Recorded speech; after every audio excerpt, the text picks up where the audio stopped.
Hello everyone, welcome to Somnath sir math YouTube চ্যানেলে তোমাদেরকে স্বাগত। আরও একবার সহজে অঙ্কের class WB SSC group C group ডির ম্যাথামেটিক্সের জন্য সেট 7 অর্থাৎ 8 নম্বর ক্লাসে আমরা উপস্থিত। চলো দেরি না করে শুরু করা যাক আজকের ক্লাস। তার আগে একটা কথা, যারা এর আগের ক্লাসগুলো দেখোনি তারা কিন্তু প্লেলিস্ট লিস্টে গিয়ে কিন্তু WB SSC group C group D প্লেলিস্টে গিয়ে কিন্তু আগের যে 7টা ক্লাস সেটা দেখতে পারো। আর প্রত্যেকটা যে ক্লাসগুলো হচ্ছে তার পিডিএফ কিন্তু আমি আমার টেলিগ্রাম চ্যানেলে কিন্তু আমি আপলোড করে দিচ্ছি, সেখান থেকে পেয়ে যাবে। চলো শুরু করছি আজকের ক্লাস। দেখো কি বলেছে, প্রথম যে কোশ্চেনটা দেয়া আছে, কি প্রথম প্রশ্নটা দেয়া আছে যে এই যে সংখ্যাটি যদি 9 দ্বারা বিভাজ্য হয় তাহলে লুপ্ত সংখ্যাটি কত, অর্থাৎ যেটা স্টার দেয়া আছে সেই সংখ্যাটা কত। মনে রাখতে হবে কোনো একটা সংখ্যা যদি 9 দ্বারা বিভাজ্য হয় তাহলে তার যে ডিজিট সাম অর্থাৎ অঙ্কগুলির যোগফল সেটাও 9 দিয়ে যাবে, অর্থাৎ 8 plus star plus 5 plus 6 plus 4, এটা কত হচ্ছে? 8 5 13, 13 10 23। তাহলে 23-এর সঙ্গে আর কত অ্যাড করলে সেটা 9 দিয়ে যাবে? তাহলে 23-এর সঙ্গে 4 যোগ করলে দেখো 27 হয়, এই 27 9 দ্বারা যায়, তাহলে এই স্টারের জায়গায় নিশ্চয়ই থাকবে 4। ঠিক আছে, তাহলে এই স্টারের জায়গায় থাকবে কত? 4। there is no star, only 4. ওকে, তারপরে কোশ্চেনটা দেখো কি বলেছে। একটি বালক কি করেছে, তার অর্ধেক 1/3 বন্ধুকে, বাকি টাকা 4/5 আরো এক বন্ধুকে দেওয়ার পরে 2 টাকা অবশিষ্ট আছে। তাহলে বালকটির প্রথমে কত টাকা ছিল? তাহলে কিভাবে করব, একদম সহজ ভাবে আমরা করছি, একদম বেসিক রুল দিয়ে করছি। মনে করছি প্রথমে ছিল x টাকা, তাহলে প্রথমে 1/3 টাকা দিয়ে দিয়েছে, তাহলে দিয়ে দিয়েছে কত? x/3 টাকা দিয়ে দিয়েছে। ওকে, x/3 টাকা দিয়ে দিয়েছে।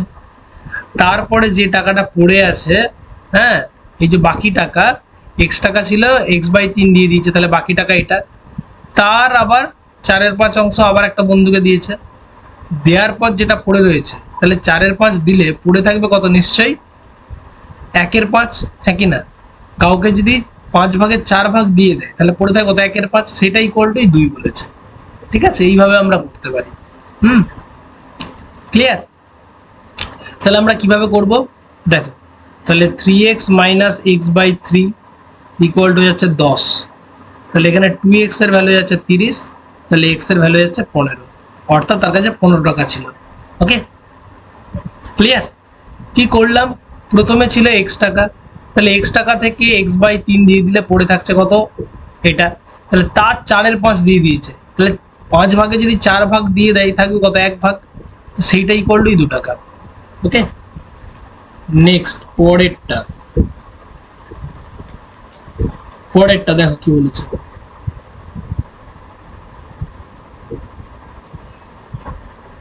কি বলছে, একজন চোর একজন কনস্টেবলকে 50 মিটার দূর থেকে পেছনে ঘন্টায় 4 কিলোমিটার বেগে দেখে ছুটতে শুরু করেছে। ওই মুহূর্তে কনস্টেবল 4.5 কিলোমিটার বেগে ছুটতে শুরু করলো, কত সময় পর চোরকে ধরবে? তাহলে এই 50 মিটার দূরে ছোটাছুটি শুরু হয়েছে, এখানে আছে কনস্টেবল, এখানে আছে চোর থিপ, আর এখানে আছে কনস্টেবল, তাই তো? তাহলে এখানে এর গতি 4.5 আর এখানে এর গতি হচ্ছে 4। তাহলে আমি দেখতে হবে এও এইদিকে যাচ্ছে, এও এইদিকে যাচ্ছে, যদি একই দিকে ছোটে তাহলে এখানে বার করতে হবে রিলেটিভ স্পিড। ওকে, এখানে যে গতিটা হবে সেটা মনে রাখতে হবে রিলেটিভ স্পিড, যেটাকে আপেক্ষিক বেগ বলে। একই দিকে গেলে আপেক্ষিক বেগ বিয়োগ করতে হয়, তাহলে 4.5 মানে 4.5 - 4, অ্যান্সার হয়ে যাচ্ছে কত? অ্যান্সার হয়ে যাচ্ছে 0.5 kilometre per hour. Okay, kilometre per hour মনে রাখতে হবে, কিলোমিটার পার আওয়ারকে কিলোমিটার পার আওয়ার, এটা ঠিক আছে? তাহলে অর্থাৎ আমরা এই কিলোমিটার পার আওয়ারকে কি করব, বলছে কি, তাহলে আমি দেখব যে কত সেকেন্ডে ধরেছে। ঠিক আছে, কত সেকেন্ড ধরতে সময় লাগবে, এই কিলোমিটার পার আওয়ারকে মিটার পার সেকেন্ডে কনভার্ট করব। কিলোমিটার পার আওয়ারকে মিটার পার সেকেন্ডে করতে গেলে 18/5 দিয়ে গুণ করতে হবে। ঠিক আছে, তাহলে এটা 5/10 মানে 1/2 গুণিত 5/18 মিটার পার সেকেন্ড, অর্থাৎ 5/36 মিটার পার সেকেন্ড। তাহলে এটা হচ্ছে স্পিড। তাহলে যেহেতু কত মিটারের গ্যাপ ছিল, ডিস্টেন্স ছিল 50, তাহলে অর্থাৎ টাইম কত লাগবে? টাইম লাগবে ডিস্টেন্স বাই রিলেটিভ স্পিড, অর্থাৎ 50/5/36, ঠিক আছে। তাহলে আমাদের হয়ে যাচ্ছে 10, তাহলে 360 সেকেন্ড। ওকে, তাহলে আমি দেখতে পেলাম 360 সেকেন্ড। ওকে, 360 সেকেন্ড সে দৌড়েছে। তো বলছে ওই সময়ে এই 360 সেকেন্ডে চোরটা কত দৌড়েছে। তাহলে 360 সেকেন্ড পরে চোরটা কিন্তু ধরা পড়বে। যদি বলতো চোরটা কত সময় পরে ধরা পড়েছে তাহলে হতো 360 সেকেন্ড। তাহলে 360 সেকেন্ডে চোরটা কতটা দৌড়েছে, তাহলে কতটা ডিস্টেন্স গেছে, তাহলে ডিস্টেন্স কতটা গেছে বাই থিপ। তাহলে থিপটা কতটা গেছে, থিপের গতিবেগ কত, স্পিড ইন্টু টাইম। তাহলে থিপের গতিবেগ 4 কিলোমিটার পার আওয়ার, সেটাকে মিটার পার আওয়ারে করতে গেলে 18/5 দিয়ে গুণ করতে হবে ইন্টু 360, ঠিক আছে। এত মিটার কি করলাম, স্পিড ইন্টু টাইম, স্পিডটাকে আমরা কিলোমিটার পার আওয়ার থেকে মিটার পার সেকেন্ডে করলাম, ব্যাস। তাহলে 18 দুগুণে 36, তাহলে 4 5 20 গুণিত 20, অ্যান্সার হয়ে যাচ্ছে 400 মিটার। তাহলে কতটা দৌড়েছে, ধরার আগে কত দৌড়েছে, অর্থাৎ 400 মিটার। তাহলে প্রথমে আমরা কি করলাম যে কত সময় পরে ধরছে, ঠিক আছে, কত সময় পরে ধরছে, 360 সেকেন্ড পরে ধরছে। তাহলে সেই সময় চোরটা কত গেছে, চোরটা তার গতিবেগ অনুযায়ী অর্থাৎ 4 কিলোমিটার পার আওয়ার গতিবেগ অনুযায়ী ছুটছে। ওকে,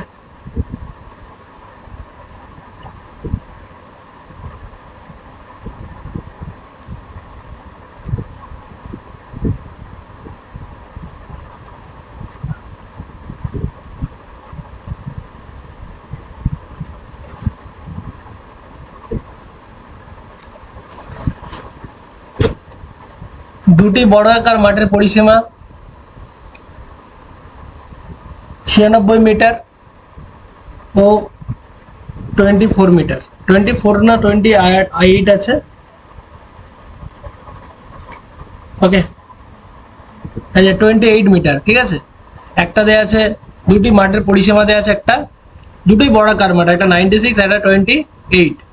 তৃতীয় একটি বর্গাকার মাঠের ক্ষেত্রফল যেটি আগের দুটি মাঠের ক্ষেত্রফলের যোগফলের সমান হলে তৃতীয়টি মাঠটির পরিসীমা কত। তাহলে দেখো আমরা এই একটা মাঠ আছে যার পরিসীমা 96, তাহলে পরিসীমা যদি 96 হয় সাইড কত হবে, পরিসীমা হচ্ছে চারটে সাইডের যোগফল, তাহলে 96/4, অ্যান্সার হচ্ছে 24।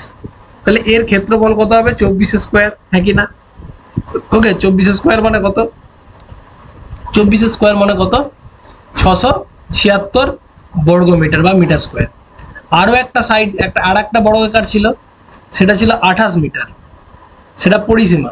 তাহলে সাইড কত হবে, 28/4, 28/4, অ্যান্সার হচ্ছে 7। তাহলে তার এরিয়া কত হবে, 7 স্কোয়ার মানে 49 মিটার স্কোয়ার। ওকে, তাহলে এখন নতুন একটা খুঁজতে বলেছে যেটা, আচ্ছা এই 24 স্কোয়ার 576 হবে, ঠিক আছে, একটু ভুল করেছি, এটা 576।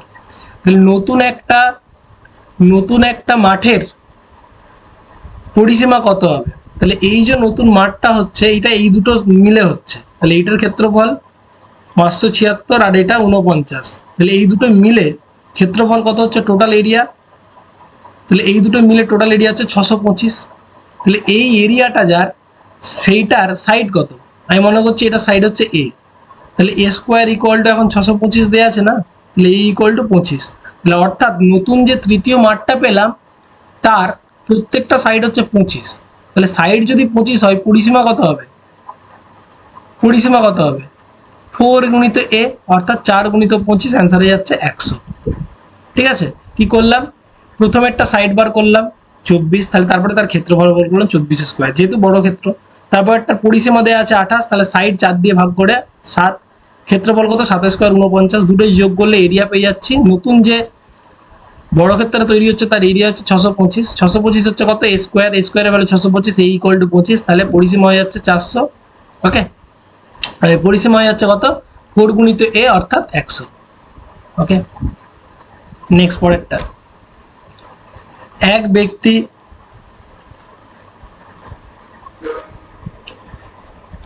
একুশ কিলোমিটার দূরত্বের 5 কিলোমিটার ঘন্টায় 4 কিলোমিটার এবং পরের 10 কিলোমিটার ঘন্টায় 5 কিলোমিটার এবং শেষ 6 কিলোমিটার ঘন্টায় 8 কিলোমিটার বেগে গেলে তার গতিবেগ কত।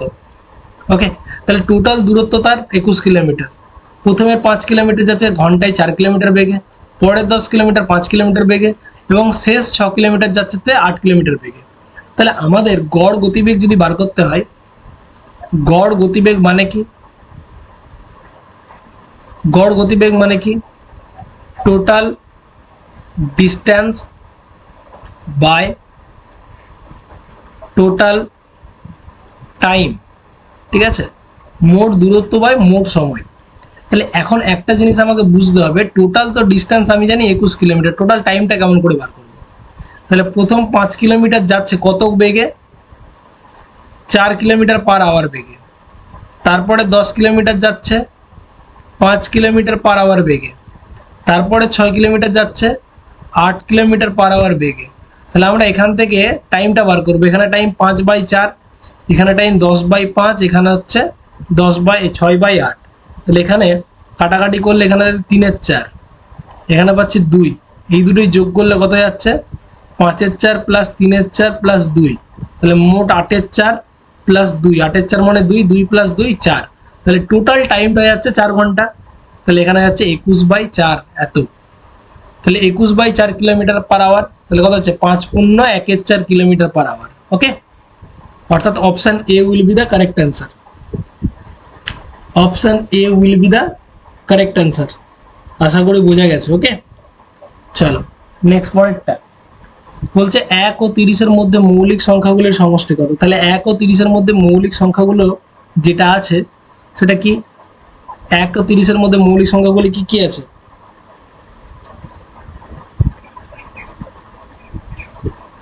মৌলিক সংখ্যাগুলির সমষ্টি কত? সংখ্যাগুলি কত? সংখ্যাগুলির সমষ্টি কত হবে না, মানে মোট সংখ্যাগুলি কত, মৌলিক সংখ্যাগুলির সংখ্যা কত, এটা সংখ্যা কত হবে, নাহলে উত্তরে মিলবে না। ঠিক আছে, তাহলে এখানে যদিও কোনোটি নয় ছিল, তাহলে যোগ করলে যোগ, যদি সমষ্টি বলতে যোগ করতে হবে, কিন্তু এইখানে কোশ্চেনটা দেওয়া আছে যে সংখ্যা কত। ঠিক আছে, মৌলিক সংখ্যাগুলি কটি আছে? তাহলে 1 থেকে 30 অব্দি মোট কটা আছে? 2 আছে, তারপরে 3, তারপরে 5, তারপরে 7, তারপরে 11, তারপরে 13, তারপরে 17, হ্যাঁ কি না? তারপরে কত? 19, তারপরে কত? 23, তারপরে কত? 23-এর পর কত? আর কিছু আছে না, আর আছে 29। তাহলে মোট কটা আছে? 1 2 3 4 5 6 7 8 9 10, মোট 10টা। ঠিক আছে, যদি বলতে এদের যোগফল কত, তাহলে এগুলো যোগ করতে হতো। যোগফল এখানে চাইনি, কোশ্চেনের ধরন অনুযায়ী বা উত্তর দেখে আমার যেটা মনে হচ্ছে আমাদের কটা চেয়েছিল। ঠিক আছে, আচ্ছা যদি মনে রাখবে 1 থেকে যদি 50-এর মধ্যে যদি বলে, তাহলে মনে রাখবে 15টি। আর যদি বলে 1 থেকে 100-এর মধ্যে কটা, তাহলে মনে রাখবে 25টি। ঠিক আছে, তাহলে 50 থেকে 100-এর মধ্যে যদি জিজ্ঞেস করে, তাহলে হচ্ছে 10টি। ঠিক আছে, 1 থেকে 30-এর মধ্যেও 10টি, আর 50 থেকে 100-এর মধ্যেও 10টি। ক্রয় ও বিক্রয় মূল্যের অনুপাত যদি 5:6 হয়, লাভের শতকরা হার কত? তাহলে 5 টাকায় জিনিসটা কিনে 6 টাকায় বিক্রি করছে, লাভ কত? 1 টাকা, হ্যাঁ কি না? তাহলে 1 টাকা লাভ করছে, তাহলে আমি দেখতে পাচ্ছি ক টাকা লাভ করছে? 1 টাকা লাভ করছে। তাহলে এখানে 1 টাকা লাভ আমি দেখতে পাচ্ছি ক টাকায়? 5 টাকায়। তাহলে 5 টাকায় 1 টাকা লাভ হলে 100 টাকায় কত? 5 × 100, অ্যান্সার হয়ে যাচ্ছে 20%। খুব সোজা। নেক্সট পরেরটা, প্রতিটি ঘনকের বাহু 8 মিটার হলে আয়তন কত? ঘনক মানে কি? ঘনক মানে হচ্ছে যার প্রত্যেকটি বাহু সমান, প্রত্যেকটি বাহুর মাপ সমান। তাহলে প্রত্যেকটি বাহু যদি এ এ এ করে হয়, তাহলে মনে রাখতে হবে তার বাহুর দৈর্ঘ্য যদি এ এ এ করে হয়, তাহলে এখানে তার কর্ণের সূত্র হচ্ছে, মনে রাখবে, a√3। যদি বলে তার সমগ্র তলের ক্ষেত্রফল, সমগ্র তলের ক্ষেত্রফল, তাহলে হচ্ছে 6a²। আচ্ছা, যদি বলে আয়তন, আয়তন ইকুয়াল টু কত হয়ে যাবে? আয়তন হয়ে যাবে a³ ঠিক আছে, তাহলে এখানে বাহু আছে 8, তাহলে অ্যান্সার হবে 8³ মানে হচ্ছে 512। অপশন ডি হয়ে যাচ্ছে উত্তর। ক্লিয়ার? চলো পরেরটা, দুটি সংখ্যার গুণফল 324 এবং গসাগু যদি 3 হয়, লসাগু কত? ওকে, তাহলে দুটি সংখ্যার গুণফল দেওয়া আছে 324, গসাগু দেওয়া আছে 3, তাহলে লসাগু কত? তাহলে মনে রাখতে হবে, যখনই দুটো সংখ্যার গসাগু দেখতে পাবো, গসাগু গুণিত লসাগু ইকুয়াল টু তো 324, ব্যাস। তাহলে লসাগু ইকুয়াল টু কি করবো আমরা? 324-কে 3 দিয়ে ভাগ করে দাও, অ্যান্সার কত হবে? 108। কারণ দুটো সংখ্যার লসাগু গুণিত গসাগু ইকুয়াল টু সংখ্যা দুটির গুণফল, যেটা দেয়া আছে। চলো next, a/4 equal to b/7 equal to c/9 দেয়া আছে। তো বলেছে a plus b plus c/a কত?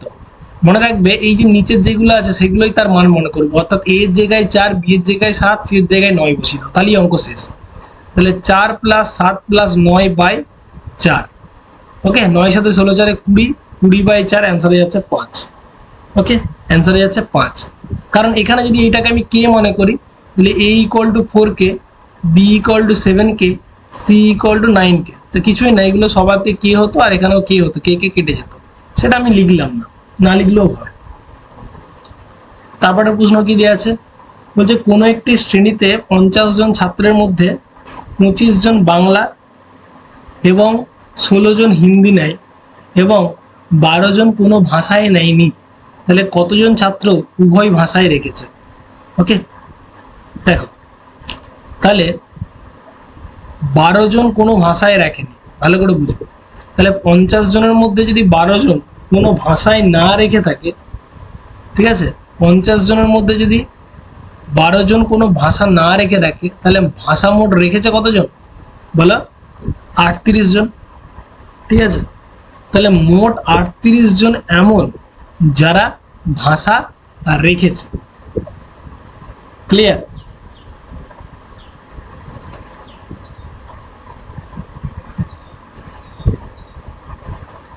তাই তো, 12 জন কোনো ভাষায় রাখেনি, তাহলে টোটাল ভাষা রেখেছে কতজন?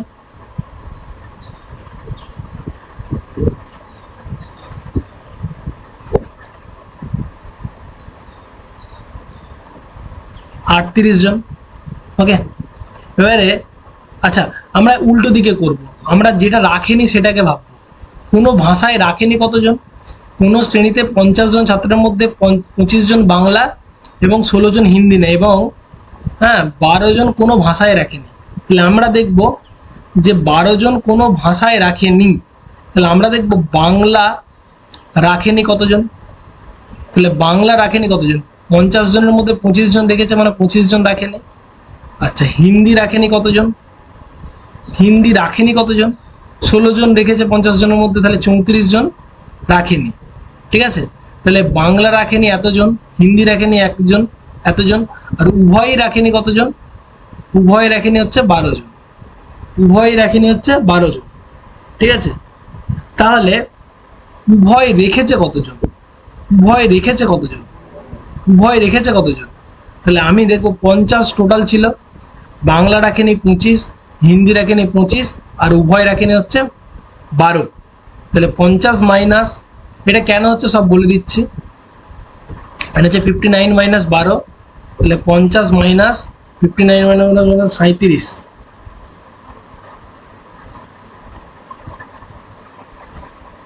একটু ভুল করলাম মনে হচ্ছে, নয় ঠিক আছে 47, এটা 47 মানে হচ্ছে 3 জন। তাহলে উভয় বিষয়েই রেখেছে হচ্ছে 3 জন। এটা কেমন করে আমরা করছি দেখো, যখন আমি দেখতে পাচ্ছি যে বাংলা রাখেনি 25 জন, হিন্দি রাখেনি 34 জন এবং উভয় রাখেনি 12 জন, আমি যদি ছবিটা আঁকি না রাখার পিকচারটা যদি ড্র করি, তাহলে এই বাংলার মধ্যে আছে 25 জন, এখানে আছে 34 জন, আর এখানে আছে 12 জন। তাহলে আমি যদি বলি শুধু বাংলা রাখেনি কতজন? শুধু বাংলা রাখেনি, শুধু বাংলা রাখেনি কতজন? 25 মাইনাস 12, কারণ এই 12 জন তো এর মধ্যেও আছে, এই বাংলার মধ্যেও আছে, তাই না? তাহলে মোট 13 জন যারা বাংলা রাখেনি, একদম বাংলা রাখেনি। শুধু হিন্দি রাখেনি কতজন? 34 মাইনাস 12 অর্থাৎ 22 জন। ঠিক আছে, আর কিছুই রাখেনি, এই দুটোর মধ্যে কিছুই রাখেনি হচ্ছে 12 জন। তাহলে আমি বলতে পারি বাংলাও রাখেনি, হিন্দিও রাখেনি, আবার এই দুটোর মধ্যে কোনোটাই রাখেনি, এরকম মোট কতজন? টোটাল 47 জন। তাহলে টোটাল এই 47 জন, সেটাই আমরা এখান থেকে পাচ্ছি। ঠিক আছে, টোটাল 47 জন আছে যারা না রেখেছে বাংলা, না রেখেছে হিন্দি, বা দুটোর কোনোটাই রাখেনি। ঠিক আছে, তাহলে রেখেছে কতজন? তাহলে উভয় বিষয়ে রেখেছে কতজন? এটা যদি টোটাল রাখেনি হলো, তাহলে রেখেছে কতজন? 50 মাইনাস 47 অর্থাৎ 3 জন। ঠিক আছে, তো ওইটাই ডাইরেক্ট করার জন্য, ঠিক আছে, ডাইরেক্ট করার জন্য আমরা একটা সূত্র বলছি, যে এই সূত্রটা করলে খুব তাড়াতাড়ি হয়ে যায়। যদি আমাদেরকে বলে রাখেনি বা ফেল বা পাস আর ফেল যদি দিয়ে করি, ঠিক আছে, দেখবো উভয়টা কি আছে। এখানে বোথ ফেল ছিল, বোথ ফেল যদি থাকে সবগুলোকে ফেলে বার করব। বোথ রাখেনি, তার জন্য সবগুলোকে রাখেনিতে বার করলাম। দিয়ে আমরা কি করব, মনে রাখতে হবে যে বোথ পাস, বোথ পাসের সূত্র হচ্ছে 100, মানে টোটাল যেটা থাকবে, total minus subject 1 fail plus subject 2 fail, ঠিক আছে, মাইনাস বোথ ফেল, ঠিক আছে। আবার যদি বোথ ফেলটা বার করতে হয় তাহলে কি করব, total minus subject 1 pass plus subject 2 pass minus both pass, এইভাবে আমরা করতে পারি, ঠিক আছে, এইভাবেও আমরা করতে পারি। ক্লিয়ার? ব্যাস, তো এই হচ্ছে আমাদের কেস। তো এখানে যেহেতু আমাদের কোনো ভাষায় রাখেনি বলেছিল, বোথ মানে উভয় বিষয়ে কোনো ভাষায় রাখেনি বলেছিল, বোথ যখন না রাখার কথা বলেছিল তার জন্য সবগুলো আগে নেগেটিভ সেন্সে বাংলা রাখেনি, হিন্দি রাখেনি আর উভয় রাখেনি বার করে আমরা উভয় রেখেছে বার করেছি। খুব ভালো, ঠিক আছে। নেক্সট পরেরটা, এ বি ও সি 10,000, 14,000 এবং 12,000 টাকা দিয়ে তারা একটা ব্যবসায় নিয়োজিত করেছে। তারা বছরের শেষে যদি এত টাকা লাভ পায়, হ্যাঁ, মূলধনের অনুপাতে লাভ পেলে বি কত টাকা পেয়েছে, তাহলে তাদের মূলধনের অনুপাতটা কত? এ বি আর সি এর মূলধনের অনুপাত কত? একজনের 10,000, একজনের 14,000 আর একজনের 12,000। তাহলে অনুপাতটা কত? অনুপাতটা হচ্ছে 10, 14, 12। আরও যদি ছোট করি 5, 7, 6। এটা হচ্ছে আমাদের কি, এটা হচ্ছে আমাদের কিসের অনুপাত? মূলধনের অনুপাত। তাহলে টোটাল আমরা দেখতে পাচ্ছি, টোটাল 5 সাথে 12 6 18, টোটাল 18 টাকা লাভ হলে বি পাবে 7 টাকা। তাহলে বি 18 টাকা লাভ পাবে 7 টাকায়, তাহলে 5400 টাকা টোটাল লাভ হয়েছে। তার মধ্যে কত টাকা পাবে? 3 8 54, 300, 3 7 21, 2100 টাকা, ঠিক আছে। অ্যান্সার হয়ে যাচ্ছে 21। বোঝা গেল? ক্লিয়ার? নেক্সট পরেরটা কি বলেছে? 250 মিটার দৈর্ঘ্য 12 সেকেন্ডে একটি খুঁটিকে অতিক্রম করেছে, ট্রেনটার গতি কত হবে? এটা তো খুব সোজা। যখন কোনো একটা ট্রেন কোনো একটা খুঁটিকে অতিক্রম করবে, তার যে ডিস্টেন্স হবে সেটা হচ্ছে ট্রেনের দৈর্ঘ্য, অর্থাৎ হ্যাঁ, ট্রেনের দৈর্ঘ্য যেটা হচ্ছে সেটাই তার ডিস্টেন্স যখন খুঁটিকে অতিক্রম করছে। তাহলে স্পিড কত হচ্ছে? স্পিড ইকুয়াল টু ডিস্টেন্স, মানে 250/12। কিন্তু এখানে কিলোমিটার পার আওয়ারে করতে হবে, মানে 18/5 দিয়ে গুণ করতে হবে। মনে রাখতে হবে কিলোমিটার পার আওয়ারকে যখন মিটার পার সেকেন্ডে করতে হবে 5 18 দিয়ে গুণ করতে হয়। যখন মিটার পার সেকেন্ডকে আমরা কিলোমিটার পার আওয়ারে করি তখন 18/5 দিয়ে গুণ করতে হয়। ব্যাস, এটা 50, হ্যাঁ, 6 2 12, 6 3 18, 2 করলে 25, 3 25 75। তাহলে অ্যান্সার হচ্ছে 75 কিলোমিটার পার আওয়ার, ঠিক আছে। অ্যান্সার হচ্ছে 75 কিলোমিটার পার আওয়ার। নেক্সট, কোনো টাকার 10% হারে 4 বছরে যদি এত টাকা সুদ হয়, টাকার পরিমাণ কত? তাহলে দেখো সিম্পল জিনিস, 10% হারে 4 বছরে সুদ মানে কত পার্সেন্ট সুদ পাচ্ছি? 40% সুদ। তাহলে 40% সুদ মানে যদি 4,000 টাকা হয়, 1% মানে কত টাকা? 100 টাকা। তার মানে আমাদের তো প্রিন্সিপাল সামস হবে 100%। তাহলে 100% মানে কত? 100 গুণিত 100 অর্থাৎ 10,000 টাকা। খুব সহজ অঙ্ক, ঠিক আছে। 1 বছরে 10% হলে 4 বছরে সুদ পেয়েছি 40%, সেটা মানে যদি 4,000 হয় 1% মানে কত? 100% মানে কত? ব্যাস, হয়ে গেল। 15, কোনো ছাত্রের 4টি বিষয়ে প্রাপ্ত মানের গড় 75, ছাত্রটি পঞ্চম বিষয়ে 80 পেলে নতুন গড় কত হবে? তাহলে দেখো 4টি বিষয়ে 75 করেছিল, তাহলে টোটাল কত ছিল? 300। এখন 5টি বিষয়ে 5 নম্বর বিষয়ে 80 পেয়ে টোটাল হয়ে গেছে কত? 380। তাহলে এখন 380, এটা 5 জনের গড় বার করবো। তাহলে 5 6 30, অ্যান্সার হচ্ছে 76। ওকে, 5 7 35, 5 6 30, 76। খুব সহজ অঙ্ক ছিল লাস্টের দুটো। ওকে, কিন্তু একটা দুটো কোশ্চেন কিন্তু খুব ভালো ছিল। আর এরকমই থাকবে 15টা সেটের মধ্যে 3টে কোশ্চেন হয়তো হার্ডলি তোমার না জানা থাকবে বা কঠিন থাকবে, সেইগুলো কি আমাদেরকে করতে হবে। সেগুলোই যদি আমরা ঠিকঠাক নাম্বার তুলতে পারি তাহলে 15 আউট অফ 15 তুমি কিন্তু তুলতে পারবে। ওকে, চলো দেখা হচ্ছে পরের ক্লাসে। Thank you everyone. আর পিডিএফটা কিন্তু পেয়ে যাবে আমার টেলিগ্রাম চ্যানেল থেকে। চলো, বাই।